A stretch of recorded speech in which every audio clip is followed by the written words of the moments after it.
this is also a time of change for my family. A monarchy can change long before anyone uses the word change. Sometimes the first sign is not a proclamation, but a quieter shift in responsibility, a meeting added to one diary, a decision redirected to another household, a future king being asked to carry something sooner than expected. And that is where the story begins. At the center of the discussion is King Charles III and the growing question of how much responsibility may gradually move toward Prince William, the Prince of Wales, while the king continues his reign. The dramatic version of the story has been told as though a single private moment suddenly altered everything, but that should be treated carefully. The material before us does not establish any secret constitutional surrender as confirmed fact. What it does present is a powerful royal dilemma. What happens when continuity begins to matter almost as much as control? That distinction matters because the British monarchy is not run only through ceremonies and constitutional moments. Royal life also involves patronages, long-term initiatives, household coordination, public engagements, and the preparation of the next generation. A monarch can remain in place while allowing an heir to take a larger role in selected areas. On paper, that may sound administrative. Inside a family shaped by succession, it can carry a very different emotional meaning. For King Charles III, the symbolic stakes are deeply personal. His path to the throne was extraordinarily long, making the idea of unfinished work especially sensitive in the narrative surrounding him. A reign is not simply a collection of engagements. It is also a chance to define priorities and leave a recognizable legacy. If more long-term work begins to pass to William earlier than once imagined, some royal watchers may interpret it as sensible planning. Others may see something more poignant, a sovereign accepting that not every ambition must be completed by the person who first conceived it. And this is where Prince William, the Prince of Wales, faces a different burden. William has spent his adult life knowing that greater responsibility will eventually come. But knowing that in theory is not the same as feeling the institution begin to turn toward you.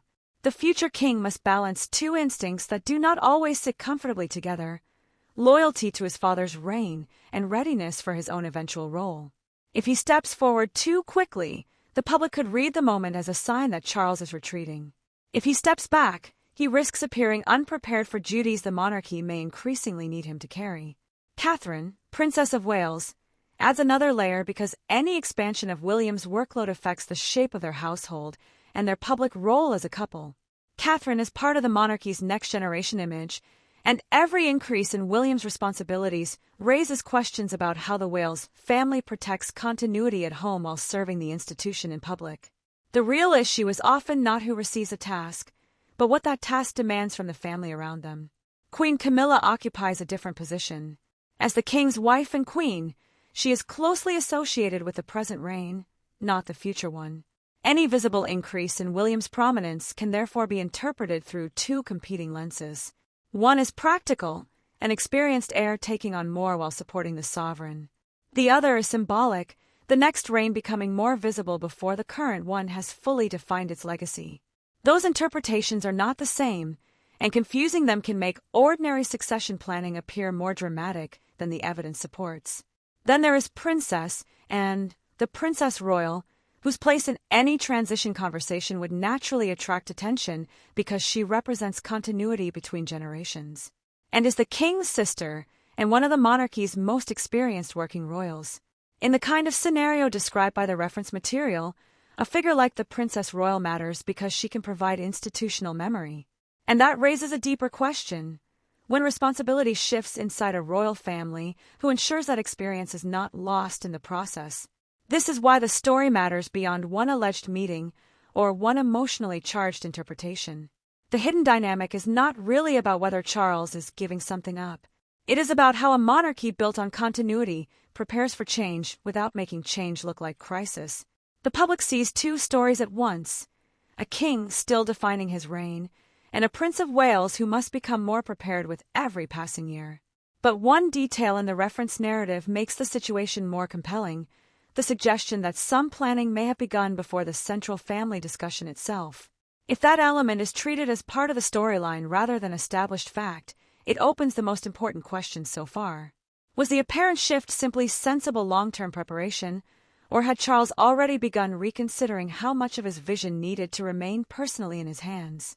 That question changes the emotional temperature completely, because planning made in advance carries a different meaning from a decision made in the moment. One suggests reaction. The other suggests reflection, perhaps even acceptance. And if the future had been quietly reorganized before William fully understood what was happening, then the story is no longer just about duty being transferred.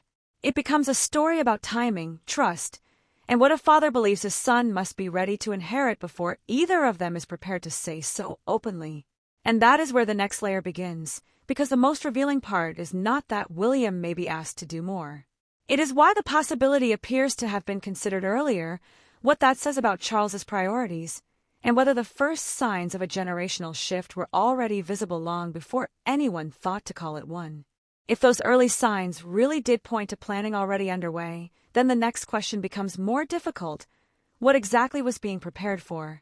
Not a change of monarch, not an abdication, and not the sudden disappearance of King Charles from public life, but something quieter, a redistribution of responsibility that could gradually alter how the royal family functions before the public fully understands that anything has changed.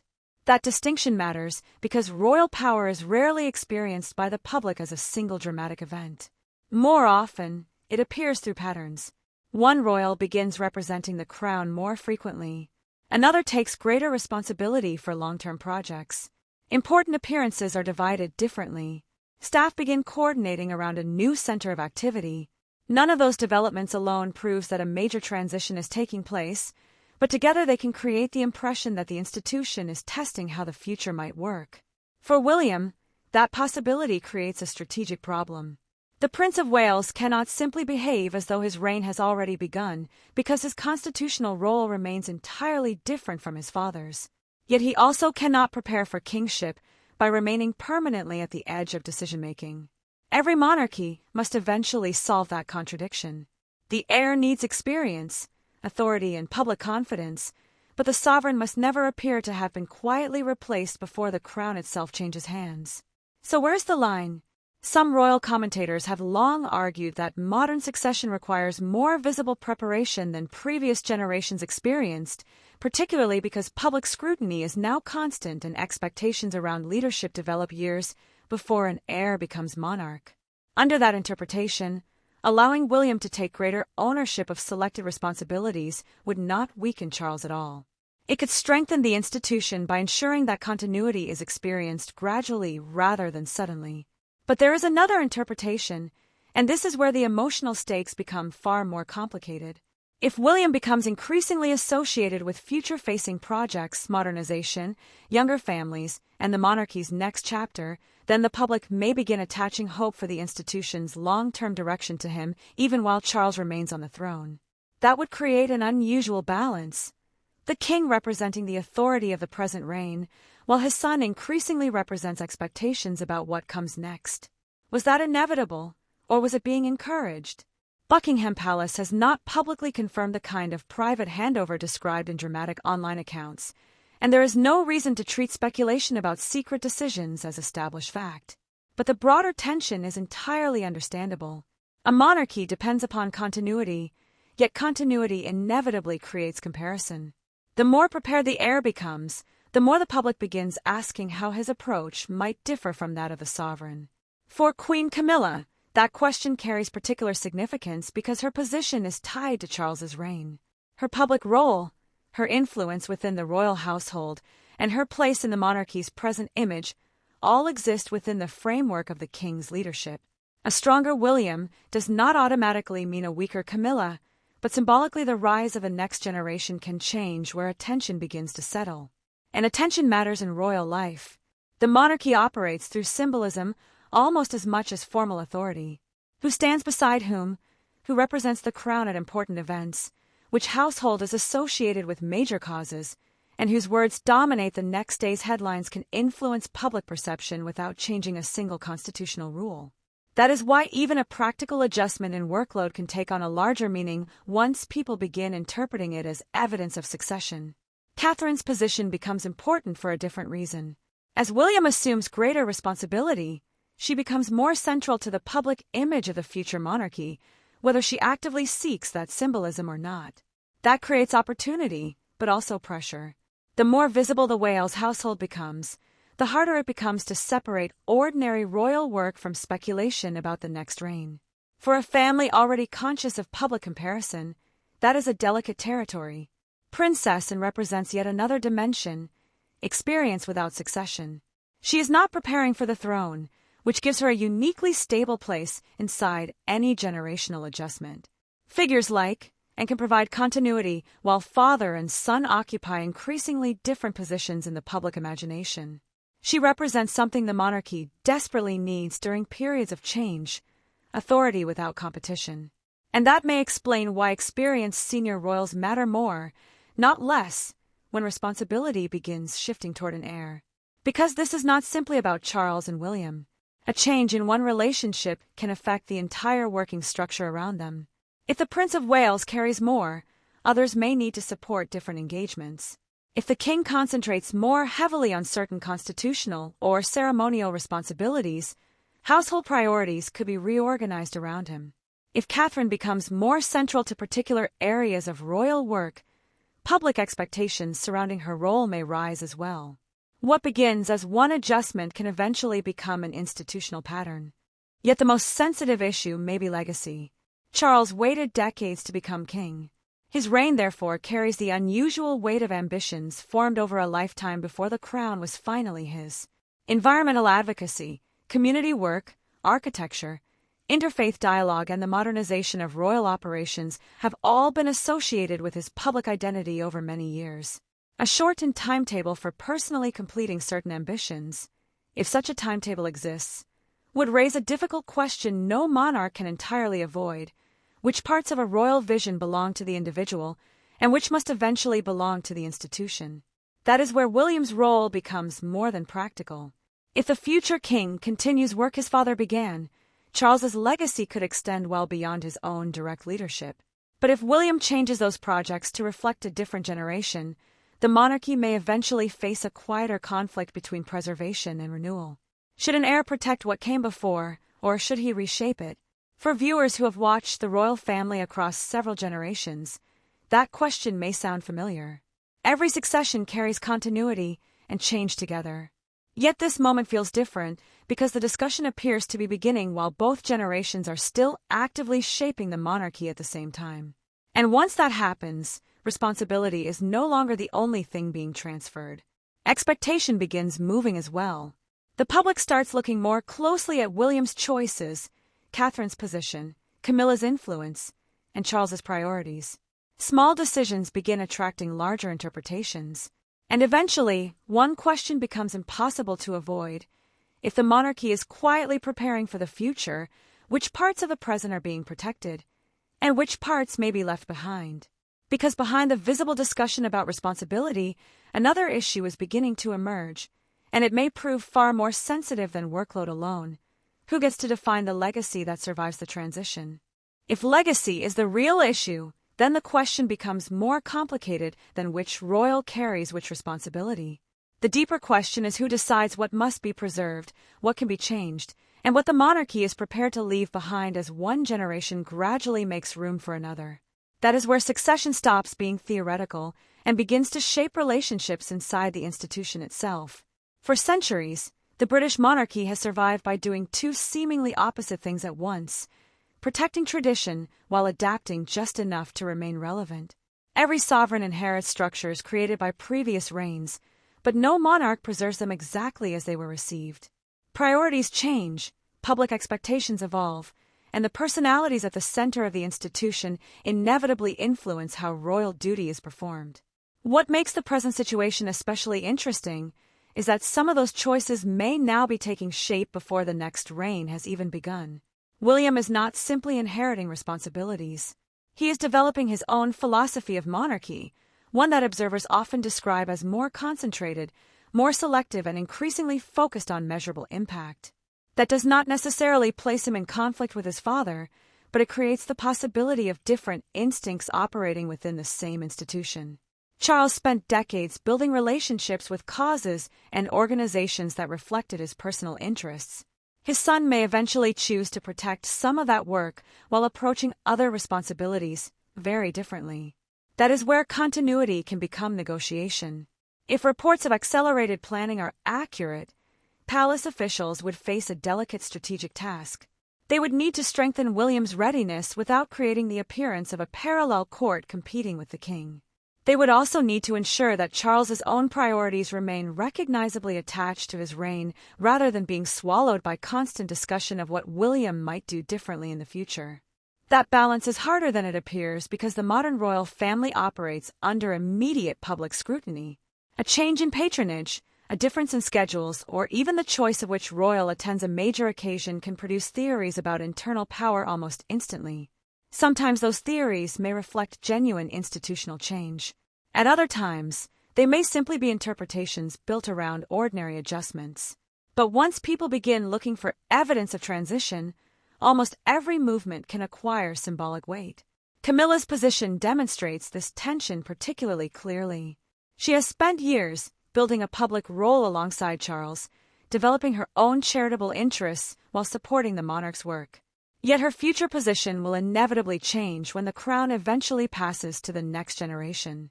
That reality does not require conflict with William or Catherine, but it does create a structural difference in their interests. The Wales household represents what is coming, the king and queen represent the reign that exists now. Could those two realities remain perfectly aligned forever? In institutional terms, they do not have to compete. In public perception, however, comparison is almost unavoidable. The more prominently William and Catherine are associated with the monarchy's future, the more closely commentators will examine how their style differs from Charles and Camilla's. And once those comparisons begin, even cooperative decisions can be interpreted as evidence of a struggle for influence. This is why Princess Anne's role becomes increasingly significant and belongs firmly to the king's generation, yet she has never built her public identity around succession. Her authority comes from experience, consistency, and decades of royal service rather than anticipation of a future crown. In moments of generational adjustment, that can make the Princess Royal a stabilizing figure between different households and different approaches to duty. But stability alone cannot answer the central strategic question. What happens when the institution itself begins preparing for problems that no single royal can solve? A smaller working monarchy means fewer people carrying a large number of responsibilities. That places greater importance on planning, coordination, and choices about which duties should receive priority. If William is gradually expected to assume more leadership, then those choices may become increasingly connected to his vision of what the monarchy should concentrate on in the decades ahead. And that has consequences beyond calendars. Some causes may receive greater attention. Others could become less central. Certain traditions may be protected because they reinforce continuity, while other practices could be reconsidered if they no longer serve the public role the next generation believes the monarchy should perform. None of this requires a dramatic confrontation. Institutional change can happen through dozens of quiet decisions whose importance only becomes obvious much later. That is perhaps the most revealing contradiction in the entire story. The monarchy depends upon the appearance of permanence, yet its survival has always required change. Charles must protect the authority of his own reign while preparing an heir capable of adapting the crown after him. William must demonstrate readiness without appearing impatient. Catherine must become increasingly important without allowing anticipation of her future position to overshadow the present queen. Camilla must support continuity while knowing that continuity itself eventually changes the structure around her. Each figure, therefore, may be responding not simply to one alleged decision, but to the same institutional pressure from a different direction. And this is where the reported suggestion of advanced planning becomes especially significant. If preparations really were being considered earlier than the wider family understood, the motivation may not have been fear or withdrawal at all. It may have reflected a calculation that the safest transition is the one practiced before it becomes necessary. But preparation can reveal something else as well: priorities. Because the moment an institution decides what must continue without one particular person, it is also deciding what matters most. Some ambitions are protected, some responsibilities are transferred, others may be allowed to end. And that leads directly to the most sensitive part of the story, because the real turning point may not be what Charles was prepared to hand William. It may be what he was reportedly prepared to stop carrying altogether, and why that choice could change the meaning of everything that came before it. The most revealing possibility is not simply that Charles may have considered passing more work to William. It is that, according to the narrative surrounding these reports, some ambitions may have been deliberately reconsidered altogether. If that interpretation is accurate, then the story moves beyond succession planning and into something far more personal, a monarch deciding which parts of his vision are essential enough to survive and which parts must be released before they become burdens for the next generation. That would represent a significant shift in mindset. A sovereign can transfer responsibility while preserving a project, but choosing not to continue something carries a different emotional meaning. It suggests judgment rather than simple delegation. It forces the question of whether every royal initiative deserves to be protected simply because a monarch once valued it, or whether responsible leadership sometimes means allowing an ambition to end. This is where the reported tension around Charles's longer-term plans becomes especially important. Some accounts have described the king as reconsidering projects that depended heavily upon his personal involvement, although Buckingham Palace has not publicly confirmed the private discussions described in those stories. If even part of that broader interpretation is correct, then Charles may not have been asking William to preserve everything. He may instead have been confronting a harder reality. The future monarch should not inherit every unfinished intention merely out of loyalty. For William, that would change the meaning of the responsibility being placed before him. The Prince of Wales has one obvious reason to protect his father's work. Preserving selected initiatives could demonstrate continuity and reassure those who fear that the monarchy will change too sharply when the next reign eventually begins. But there is also a danger. If William takes on projects primarily because Charles feels emotionally attached to them, the future king risks allowing inherited obligation to shape a reign that has not even started. And this is where personal loyalty and institutional strategy can begin pulling in different directions. Would a son naturally want to save something his father was prepared to abandon? Possibly. Would an heir be wise to accept every such responsibility? That is a completely different question. The monarchy has always relied upon selective inheritance. Each reign carries forward certain traditions while quietly allowing others to fade. What makes this moment more sensitive is the possibility that those decisions could now be discussed while Charles is still able to participate in them. That means the king may have an opportunity previous monarchs did not always possess so clearly to help decide what his successor should not feel compelled to carry. Catherine's role becomes especially significant here because the effect of these decisions would extend beyond William personally. Every additional obligation attached to the Wales household affects time, priorities, and the public expectations surrounding their family. If the next generation is expected to modernize the institution, it cannot simply accumulate the unfinished work of everyone who came before it. That would not be renewal. It would be inheritance without limits. And some royal watchers believe this is precisely why the idea of a more focused monarchy has become so important. A smaller group of working royals inevitably requires harder decisions about where attention is concentrated. The question is no longer whether every traditional responsibility can be maintained exactly as before, but which responsibilities best serve the institution's future role. That calculation places Charles in an unusual position. By protecting certain parts of his legacy while releasing others, the king could influence the next reign without attempting to control it. But the emotional difficulty of doing so should not be underestimated.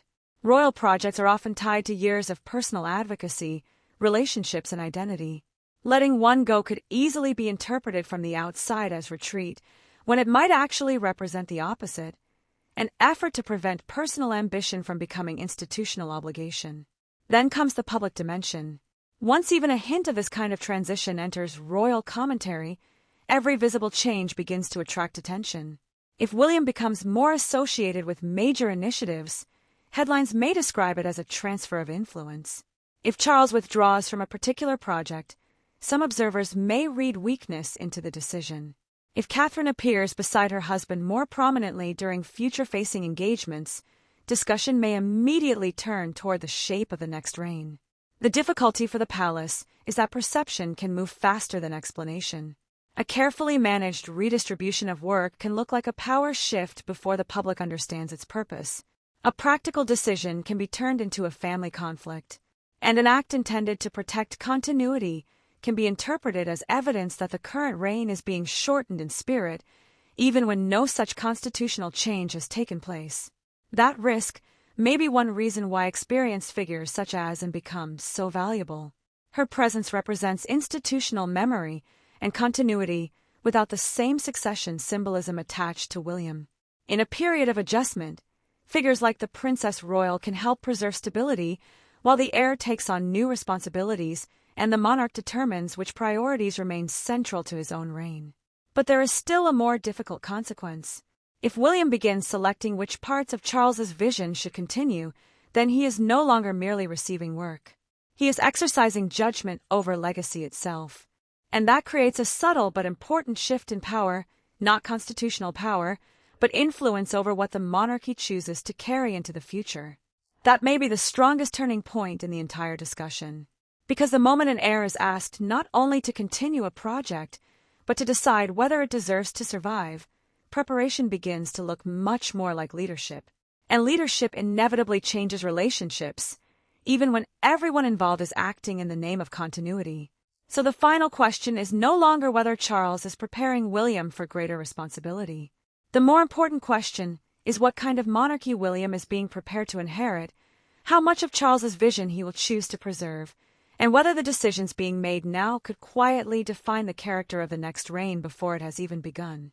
And that is where the final part of the story becomes impossible to ignore, because the real consequence is not simply what Charles may hand over. It is what William may eventually decide to keep.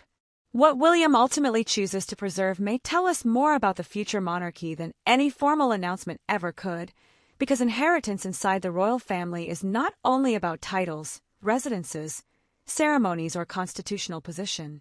It is also about judgment. The future king will eventually inherit an institution shaped by generations before him, but he will also inherit the responsibility of deciding which traditions still serve the crown and which ambitions belong to another era. That is why the wider meaning of the story extends far beyond the reported discussions surrounding Charles's unfinished work. Buckingham Palace has not publicly confirmed the private conversations, documents, or internal decisions described in some accounts, and they should not be treated as established fact. Yet the questions raised by those claims are real enough. How does a monarchy prepare for its next chapter without diminishing the one currently being written? And how does an heir learn to lead without appearing to reach for authority before his time? For Charles, the answer may ultimately depend upon whether legacy is understood as ownership or continuity. If a king believes that every project associated with his reign must remain exactly as he designed it, then succession can become an exercise in preservation. But if legacy is understood more broadly, then allowing a successor to reinterpret, reshape, or even discontinue certain priorities does not necessarily erase what came before. In some cases, it may prove that the institution has absorbed the original purpose strongly enough to survive without preserving every detail. That distinction could become increasingly important as William moves closer to the center of royal responsibility. The future monarch will eventually face decisions no briefing paper can make for him. He may decide that some causes closely associated with his father deserve continued royal attention because they remain central to the crown's public purpose. Others may be combined, reorganized, or approached through different partnerships. Some may receive less emphasis altogether. None of those choices would automatically represent rejection. They would represent the reality that every reign must eventually develop its own priorities. And this is where public perception could become one of the greatest challenges. Royal observers often look for dramatic signs of change, a significant appointment, an unexpected announcement, a visible disagreement, or a shift in ceremonial prominence. But the transformation of an institution as old as the monarchy is more likely to happen gradually. A different emphasis here, a transferred responsibility there, a new approach to charitable work, a changing relationship between royal households. Individually, those developments can appear minor. Over time, they may reveal an entirely different philosophy of leadership. That is what viewers may need to watch most carefully. Not whether William appears more frequently at one particular engagement, but whether certain themes begin repeatedly gathering around him. Not whether Catherine attends a more prominent occasion, but whether the Wales household becomes increasingly associated with the monarchy's long-term priorities. Not whether Camilla's public role suddenly changes, but how the present queen's work is positioned as attention naturally expands toward the next generation. The most important signs may be patterns rather than moments. There is also a deeper consequence for the relationship between father and son. If the monarchy enters a period in which William takes greater responsibility while Charles remains firmly sovereign, both men will have to occupy increasingly important positions without allowing those positions to be interpreted as rivals. That requires trust. The king must be secure enough to prepare his successor openly, and the heir must be disciplined enough to accept greater responsibility without behaving as though succession has already occurred. That balance is not simply personal. It is institutional. A monarchy that waits until the final possible moment to prepare its next leader risks uncertainty. But a monarchy that appears too eager to move attention toward the heir risks weakening the authority of the reigning sovereign. Somewhere between those two dangers lies the careful transition every royal household must eventually navigate. Perhaps that is the strongest interpretation of the reports surrounding this story.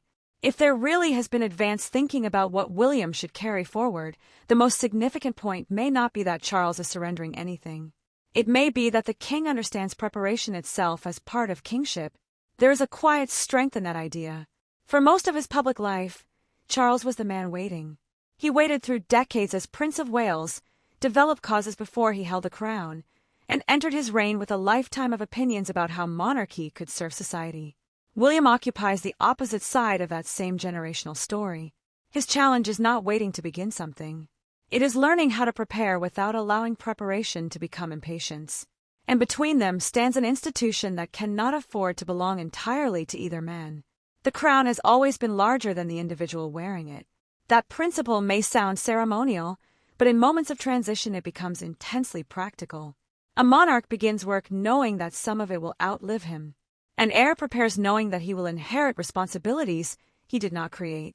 The survival of the institution depends upon both generations accepting that neither preservation nor change can be absolute.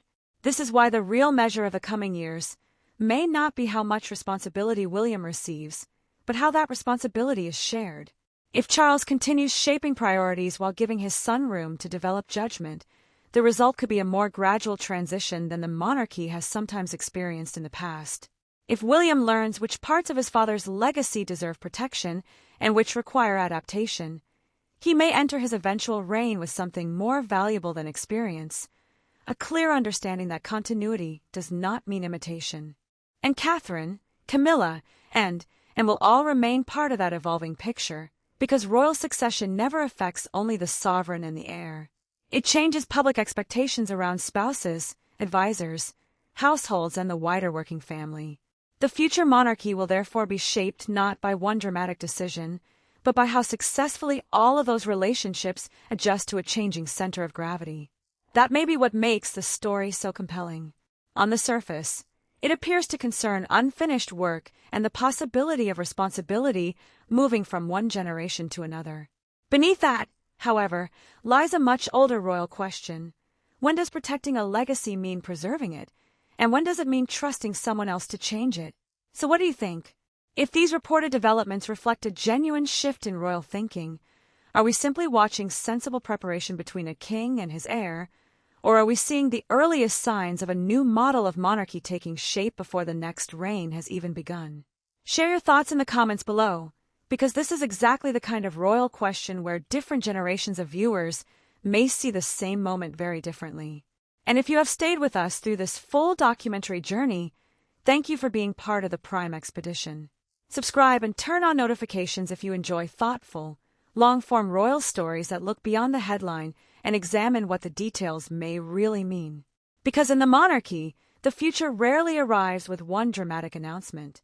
More often, it begins quietly, in the moment one generation finally trusts the next to decide what should endure.